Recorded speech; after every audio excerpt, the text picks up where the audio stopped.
Good morning, જય માતાજી. અને આજે તો જાવું પીડું લાખો રૂપિયાના ખર્ચે બેઠેલી સપ્તાહ જોવા.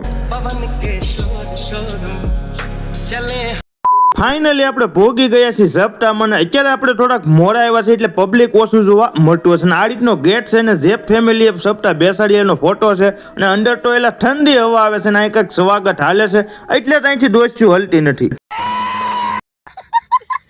અને અહીંયા પણ બૂટ ચપ્પલ જો તો ઢેબલામાં ભરવામાં આવ્યા છે. ને આ સાઈડ મળી ગયા છે આપણા ફોલોવર. તો ફોલોવર ને 800 ઘટતો ગયો ને પછી ડાયરેક્ટ બેસી ગયો માણકી. ઘરે આવીને ડાયરેક્ટ બેસી ગયો છું જમવા. અને જમવામાં તો છે રોટલીનું છે પણ સમસી એને અડાડીને એમને મોઢામાં નાખ્યું ન કરેલા ખૂટી જાય. પછી તો લઈ આવ્યો ગામમાંથી ડુંગરની ફેમસ ક્વોલિટી એટલે ચોકલેટી ક્વોલિટી. અને પછી ખાવાની કરી દીધી સાલું અને હરી ઘા કરી દીધી. અહીંયા આપણો મિની બ્લોગ કરી પૂરો. ફૂલ બ્લોગ જોઈ તો આ ચેનલમાં જોવા મળી રહેશે ને ફટાફટ વાલા ફોલો કરતા રહેજો.